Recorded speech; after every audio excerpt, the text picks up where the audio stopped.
Good afternoon, everybody. James, my friend, we've been around the world together on many occasions already, everywhere from New York to Munster to Bucharest, just in recent months. But it's a special pleasure to have you here at the State Department for the first time in your current role. And we're adding another chapter to a very long history of this special relationship at a time when it could not be more important and could not be more vibrant. In each of these engagements, our shared work to confront the threats posed by President Putin's war of aggression against Ukraine was at the top of the agenda, as it was today. Both President Biden and Prime Minister Sunak have committed to standing with Ukraine for as long as it takes, and our teams are in lockstep as we coordinate our efforts, both with one another and also with our many allies and partners. We remain committed to sustaining our security assistance to Ukraine as it defends its people against Russia's brutal attacks, like the one we saw just this weekend on an apartment building in Dnipro on Saturday, far from the front lines. The senseless attack was launched from a missile designed to sink ships and killed dozens of people, wounded scores more. The youngest was just 3 years old. We applaud the Prime Minister's commitment over the weekend to send Challenger 2 tanks and additional artillery systems to Ukraine, elements that will continue to reinforce and add to what the United States has provided, including in our most recent drawdown. We remain united in strengthening our humanitarian assistance to the Ukrainian people, especially as President Putin continues to weaponize winter by attacking Ukraine's electricity grid. Through the G7, we're working with the United Kingdom and other partners to help Ukraine repair, restore, and defend that grid. And we joined in applying economic pressure through coordinated sanctions and export controls on Moscow, holding President Putin and his enablers accountable, imposing costs designed to deprive Russia of the resources it needs to keep fueling its war machine. We're undertaking these efforts and more to put Ukraine in the strongest possible position when a negotiating table emerges so that there can be a just and durable peace. That is our common objective. At the same time, the Russian military attacks Ukraine's energy supplies. Putin is using energy to try to punish countries that support Ukraine. We're working together in several ways to ensure that these efforts fail as well. We're increasing the supply of liquefied natural gas from the United States to the United Kingdom. We've improved information sharing on ways to strengthen the market for energy-smart appliances. We're investing in developing and deploying new clean energy technologies all across Europe. In the face of these challenges, it's striking that many citizens of the United Kingdom and across the continent are rationing their energy use, taking quicker showers, lowering their heat. They understand the stakes of this war, and they too stand in solidarity with Ukraine. The Foreign Secretary and I also had an opportunity to discuss Iran. We stand with the British government in condemning Iran's execution of Iranian-British dual national Ali Reza Akbari, which was politically motivated and unjust. It fits a pattern of abuse by the regime: detentions, torture, forced confessions, unjust executions. We'll continue to work with the United Kingdom and our other allies and partners to hold Iran's leadership accountable for these and other abuses. We'll keep standing with the brave Iranians who are standing up for their own basic rights, led by young women, all of this in the face of extraordinary repression. We discussed matters as well related to the People's Republic of China. We welcome the United Kingdom's commitment to deepening its engagement in the Indo-Pacific. We look forward to continuing our close consultation on a host of issues in the region, including maintaining peace and stability across the Taiwan Strait. We also support the United Kingdom's increased focus on national security risks to the sensitive technology sectors.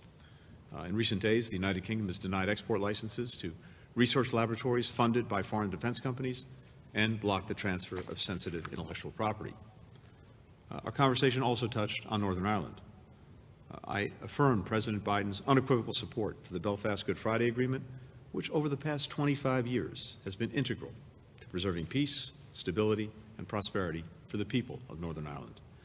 The United States believes that there must be a negotiated settlement to the implementation of the Northern Ireland Protocol that's acceptable to all sides, and we're heartened that in recent days the United Kingdom and the European Union have made substantive progress toward a negotiated solution. Last month we appointed Joe Kennedy as our new Special Envoy to Northern Ireland for Economic Affairs. A career public servant, Joe will draw on his extensive experience to support economic growth in Northern Ireland and to deepen our nation's people-to-people ties with all communities. This September will mark an important occasion in our own special relationship, the 75th anniversary of the UK-US Fulbright program. It's supported over those years more than 27,000 students, scholars, professionals, spanning disciplines from art and science to history to mathematics, as they travel between our countries and learn from and grow with one another. That bond between our people is the beating heart of this relationship. It's carried us through challenging times. It's created opportunities and innovation for the benefit of both of our people, and I might add, for the world. I know that it will keep us connected closer than ever this year and in the years to come. And with that, James, over to you. Tony, thank you very much. I'm delighted to pay my first official visit to Washington as Foreign Secretary. As you said, we've had plenty of opportunities to meet and work together over the last few months since my appointment in multilateral fora, where we reinforce so often our respective positions. And I am incredibly grateful to Secretary Blinken for this opportunity to discuss a wide range of foreign policy issues and to reaffirm the unbreakable friendship and enduring alliance between the United Kingdom and the United States of America. Now, as it happens, we are meeting on the 80th anniversary of the Casablanca Conference in January 1943, where Winston Churchill and President Roosevelt and their respective military chiefs, General Allenbrook and General Marshall, planned the liberation of Europe and planned the victory over aggression. And as Secretary Blinken said, the main subject of our talks today was Ukraine's current struggle against aggression in our time.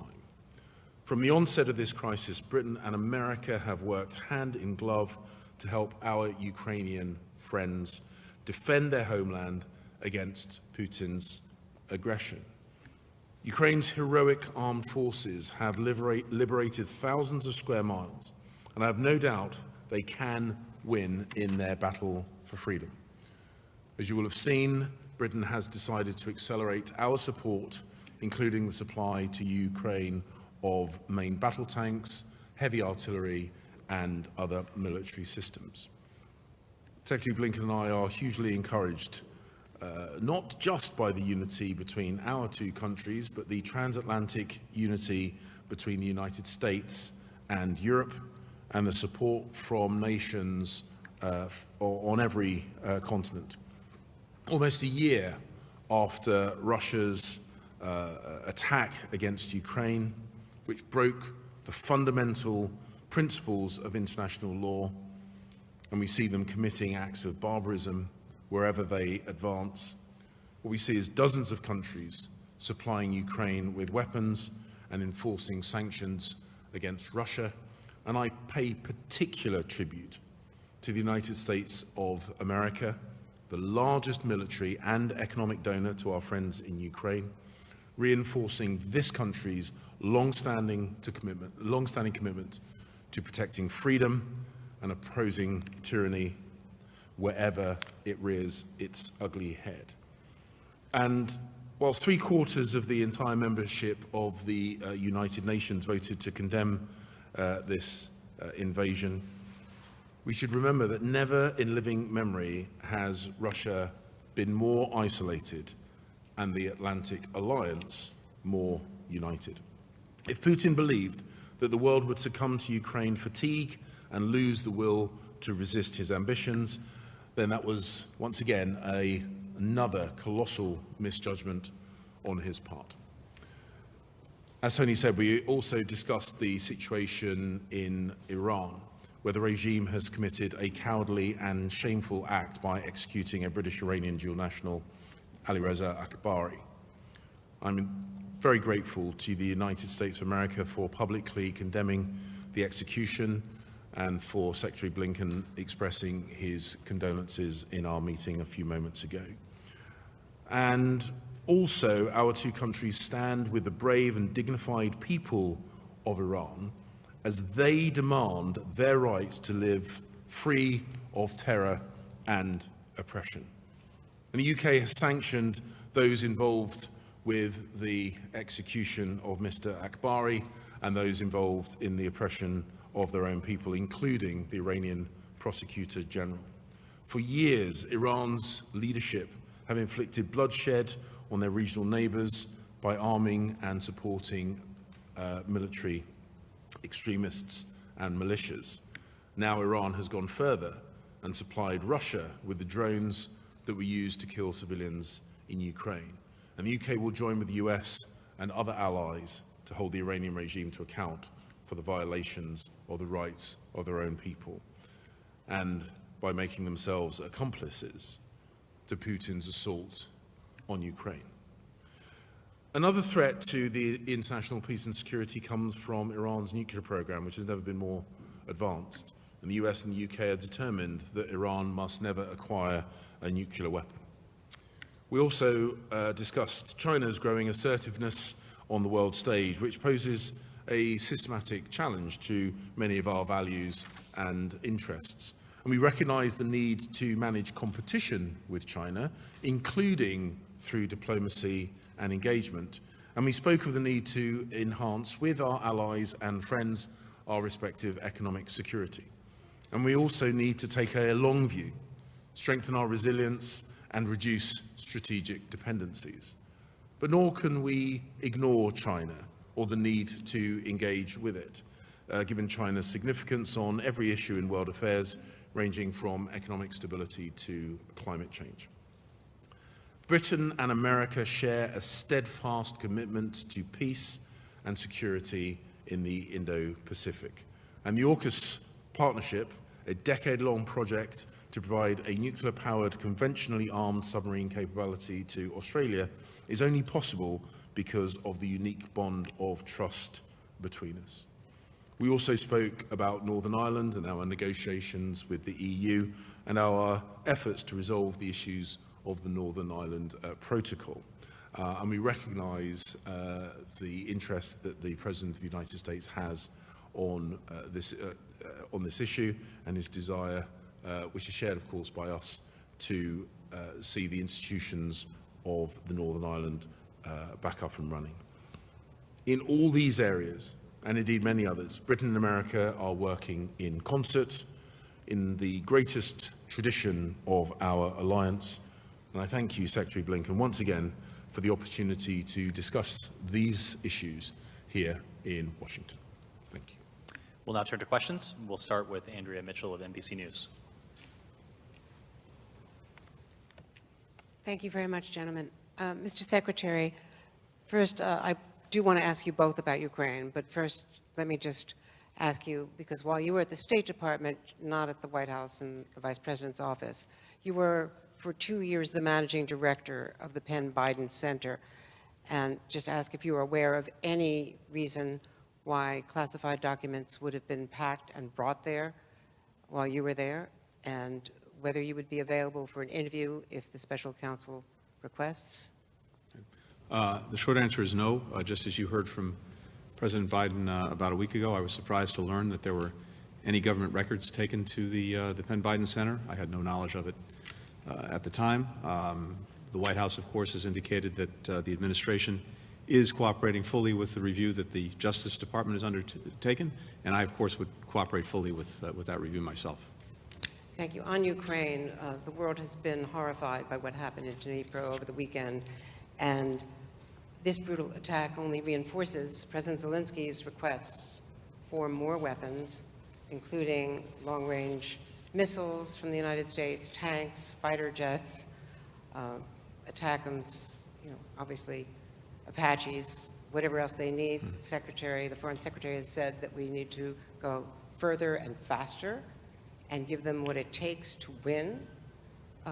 Why has the United States not provided more of these long-range weapons, more of these systems? And Mr. Foreign Secretary, the U.S. has said that they are concerned about Russia's response, about provoking a further escalation. Is that not a concern for Great Britain, or do you think that that is overstated and that there is a greater need, as you have certainly expressed by your own actions? Thank you. I'm happy to kick it off. Andrew, thank you. First, I think it's important to say that as this aggression has evolved, so too has our assistance to Ukraine, making sure that it has what it needs to meet the aggression head on. And as I said before, that started long before the Russian aggression, when we saw the storm clouds gathering in the months before the aggression. We initiated what we call drawdowns of our own military equipment to Ukraine to make sure that it had on hand what it would need if Russia went through with the aggression. So Stingers, Javelins, all of those were provided initially around Labor Day a year ago, and then again before Christmas. So this is months before the Russian aggression.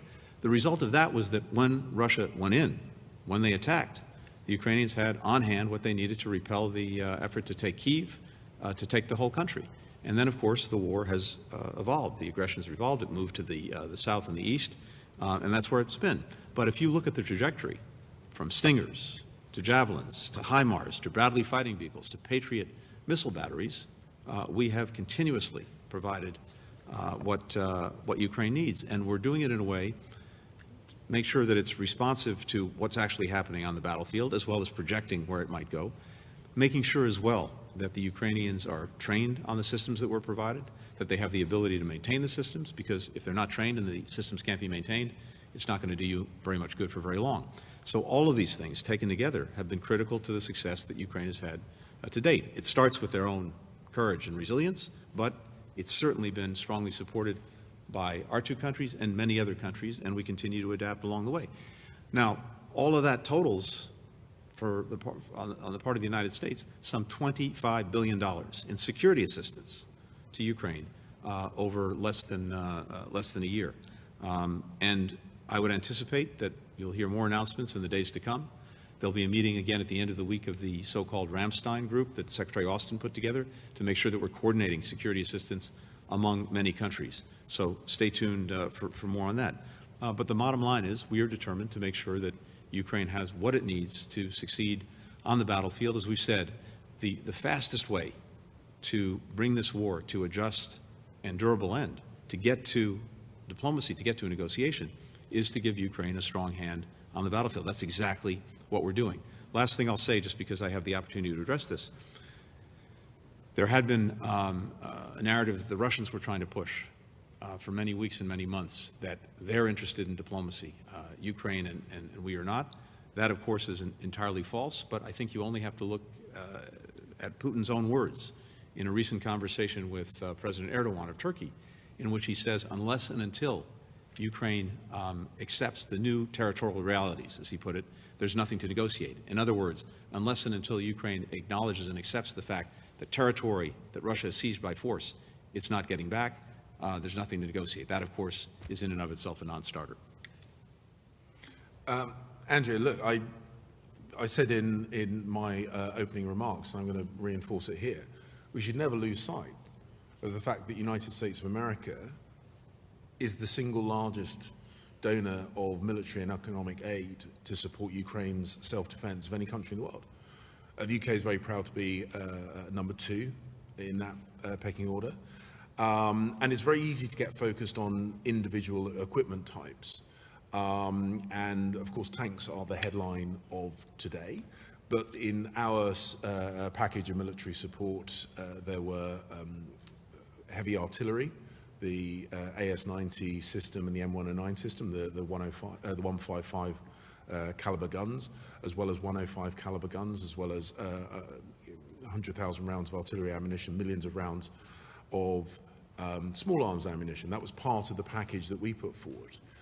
But we should also recognise the importance of the Patriot missile system. This is an incredibly sophisticated and important piece of air defence equipment. We've seen the horrors that Ukraine is having to endure because of air attacks, and so those air defence missile systems, the 50-plus Bradley armoured fighting vehicles that were recently announced, these are really significant, meaningful donations to the military effort. From the UK's point of view, we certainly value the long-standing commitment that the United States of America has made, the contributions that we're making in the UK, both in terms of equipment and training. We do so standing shoulder to shoulder with the United States of America, as we have done throughout this. I was at the United Nations Security Council meeting, literally sitting next door to Secretary Blinken, when we together warned the world of what Putin was about to do. We knew what his intention was. We provided that warning to the world, and we have both physically and metaphorically been shoulder to shoulder in our condemnation of Putin's actions and our support to Ukraine ever since. And I think it's really important the American people recognise what their own government is doing in support of freedom and in opposition to this aggression and oppression. Nick Allen of The Telegraph. Thanks very much. Question for each of you, please. For Secretary Blinken, another question on tanks. Germany suggested today that it won't allow tanks to be sent to Ukraine unless the US sends them first. What's your response to that? And for the Foreign Secretary, did you pledge today that the Northern Ireland Protocol issue will be resolved by the 25th anniversary of the Good Friday Agreement? And did you discuss whether President Biden will visit the UK in April? Thank you. So on the question of tanks, and for that matter, any weapon system, these are sovereign decisions for each country to make. I would note that what Germany has done to date has been quite extraordinary. And we've just had the recent announcement that they'll send infantry fighting vehicles to Ukraine and a Patriot missile battery. And that follows a long line of other steps that they've taken that I suspect most of us would not have thought, if not possible, certainly probable, just a year ago. But these are fundamentally decisions for each country to make as something that we respect. We've seen incredible solidarity among countries around the world to support Ukraine. And as I mentioned, Secretary Austin is going to be hosting another meeting of all of the countries that are involved in providing support to Ukraine at the end of this week, and I would expect further announcements to come out of that meeting. Thank you. With regard to the Northern Ireland Protocol and the negotiations with the European Commission, I did update Secretary Blinken on that. Those negotiations, as I have said publicly, and Maroš Šefčovič has also said publicly, have been conducted in good faith with a genuine desire to get resolution to these important issues. And of course, we always welcome the visits from senior members of the United States government, including, of course, the President himself. But I want to make it absolutely clear that our desire to get resolution on the issues of the Northern Ireland Protocol are because we want to see the institutions of the Belfast Good Friday Agreement up and running.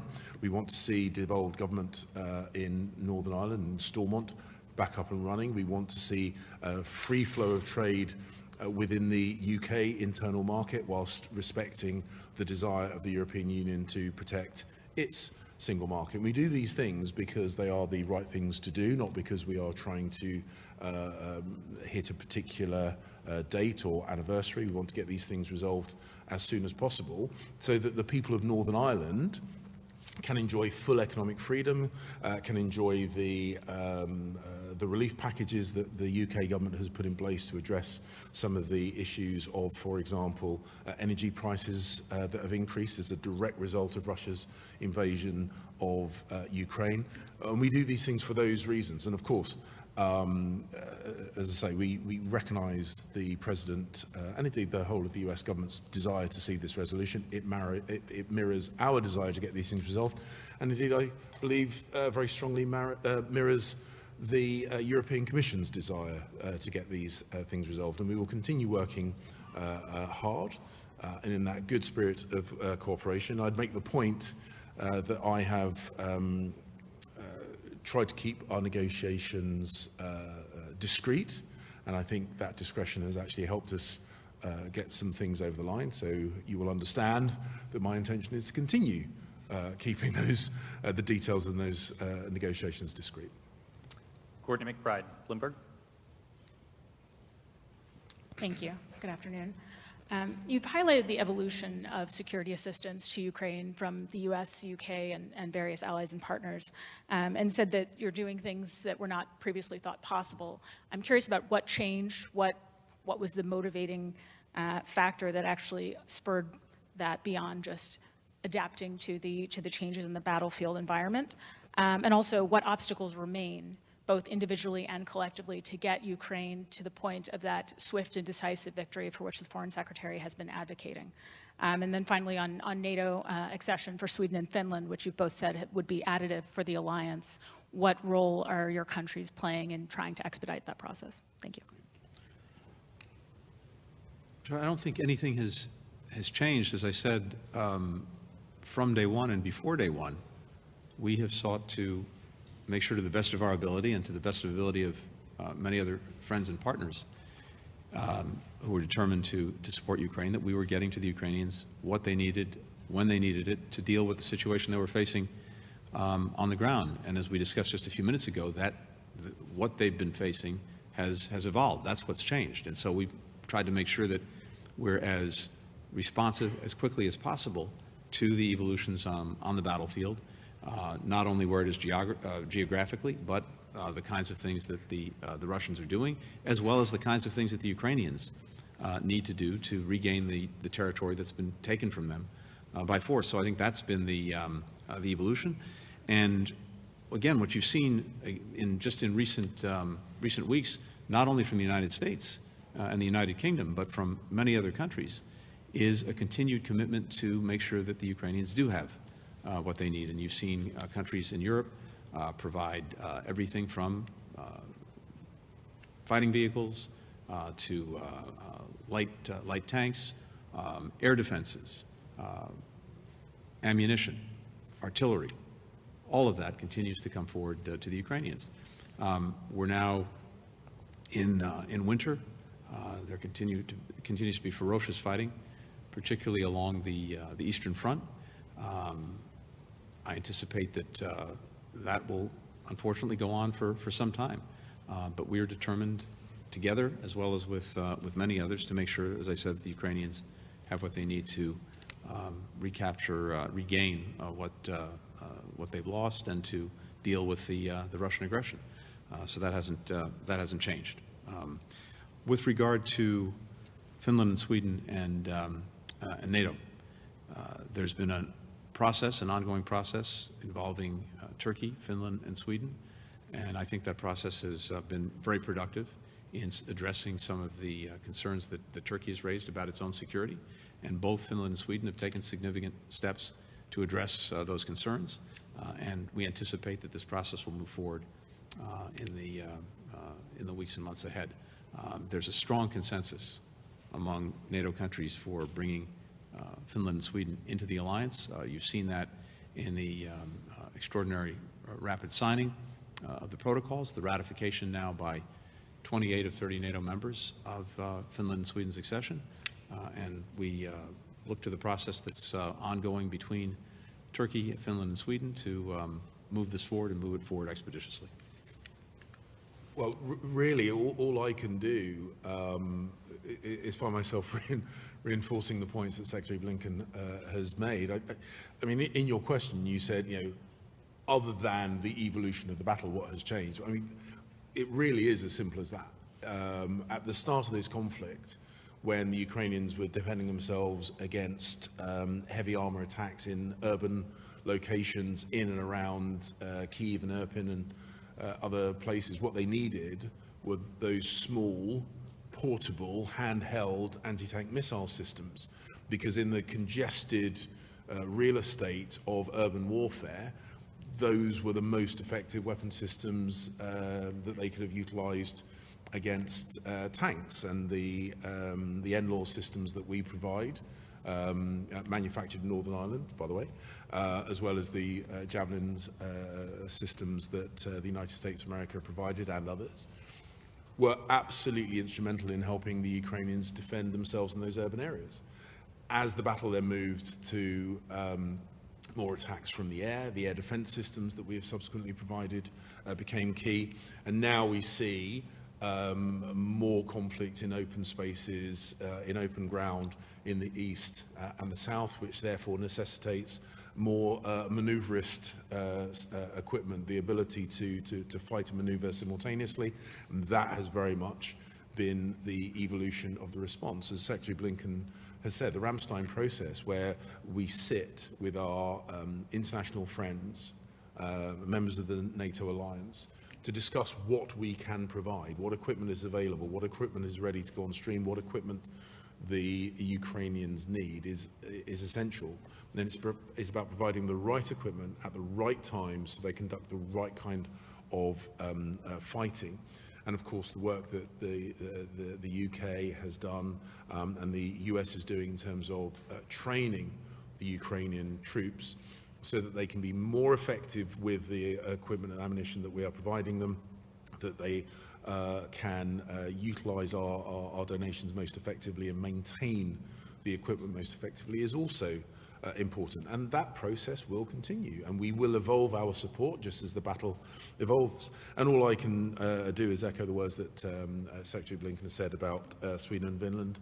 I have absolutely no doubt they will be incredibly effective allies.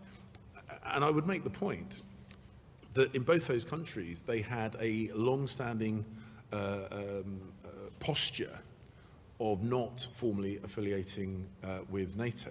That changed as a direct result of Putin's invasion of Ukraine. His actions were designed to break NATO as a defensive alliance, and what he did instead was strengthen NATO as a defensive alliance. Add that to the charge sheet of strategic level miscalculations that Putin has been making throughout this endeavor. We'll take a final question from Robert Moore of ITV. Thanks for taking these questions. I wanted to follow up with a question about Iran, following the killing of Mr. Akbari. I mean, you've both said here today, and Foreign Secretary, you said in the House of Commons, that you will hold Iran to account. Can you be specific about what you mean, given that these sanctions you refer to have been in place for some time? And I wonder more broadly where this leaves our Iran policy. Do we regard leaders in Tehran as legitimate interlocutors in terms of the nuclear talks? Are they dead in the water, or are they on life support, or can they be potentially kept going even following the killing of Mr. Akbari, even following Iran's provision of so much weaponry to Russia? The execution of Mr. Akbari was a politically motivated act, and we acted swiftly to sanction people involved with it, including the Prosecutor General. We have already sanctioned members of the so-called morality police and of the members of the Iranian judiciary who have been involved with the crackdown of the legitimate protests of the Iranian people. I would make the point that there have been around 500 fatalities because of the crackdown from the Iranian regime against their own people. 18,000 people arrested by the Iranian regime. And the point that I would make is the leadership of Iran is a decision for the Iranian people. But I would just make the simple observation that the Iranian people are telling their government that they are not at all happy with the situation that they are living under and the limitations and privations. And it is in the hands of the Iranian government to make those changes. They call for us, for the US, for us and our friends to lift sanctions. And the point that we have made is that if they want to see those sanctions removed, they have to fundamentally change their behavior. Sadly, we're not seeing any indication that they are ready to do so, and unfortunately that is as true with our efforts to prevent them acquiring a nuclear weapon as it is in the crackdown on the protesters and the persecution of their own people. It is in the gift of the Iranian leadership to bring about change. We will continue to act in response to their behaviours, and you'll have to excuse me, I'm not going to speculate about what further measures we might take, but I said at the dispatch box just before flying to the US that we do not limit ourselves to the response that I have already announced. But we will continue to speak to Iran where we're able to, and we hope that at some point soon they will listen properly to what we're saying, because I don't believe that a country with a multi-thousand-year history of sophistication and art really wants to have the international reputation of ugliness and brutality that Iran currently has. They are betraying their heritage, they are they are oppressing their own people, and the simple message that I put across is that they should change, not for our benefit, not because of what we say or do, but because their own people are demanding that they do so. And really, I can only strongly echo what the Foreign Secretary said. We were appalled by the execution of Mr. Akbari, just as we've been appalled by everything we've been seeing on the streets of Iran over the last months since these protests began. Mass arrests, sham trials, the executions, the use of sexual violence as a tool for protest suppression. We, the United Kingdom, but not just us, countries around the world are watching this, seeing this, and share the revulsion that we have. And these abuses will not go without consequence. Together with many other countries, we've been moving forward with a variety of unilateral actions, multilateral measures, using UN mechanisms to try to hold Iran to account. And that's played out in a number of different places in a number of different ways, and it will continue as long as necessary. With regard to the JCPOA, the Iranians killed the opportunity to come back to that agreement swiftly many months ago. There was an opportunity on the table that they rejected, an opportunity that was approved by all who were involved, the Europeans, the United States, Russia and China even at the time. And so the JCPOA has not been on the agenda as a practical matter for many months now. It's not our focus. We're focused on what's happening in Iran. We're focused on what Iran is doing in terms of the provision of weapons to Russia to use against innocent people and the entire energy grid in Ukraine. And of course, we're focused on its other destabilizing activities throughout the region. What is also very much in our focus is the President's commitment, President Biden's commitment, that Iran never acquire a nuclear weapon. Now, we continue to believe that the most effective way to do that is through diplomacy. And we saw the results and success of diplomacy when it comes to the original JCPOA, which put Iran's nuclear program in a box. And it was a terrible mistake to have torn up that agreement and walked away from it. And now we're dealing with the results. The results include, as the Foreign Secretary said, Iran making very significant progress on its nuclear program, and that represents an additional challenge to the other things that Iran is engaged in.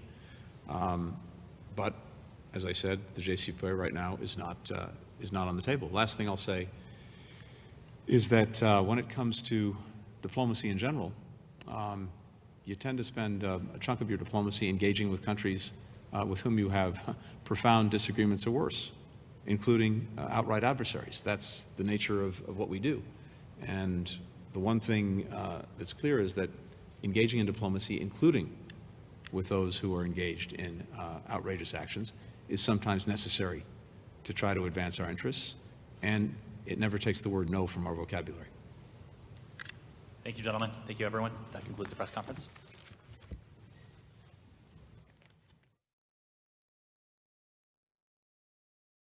no from our vocabulary.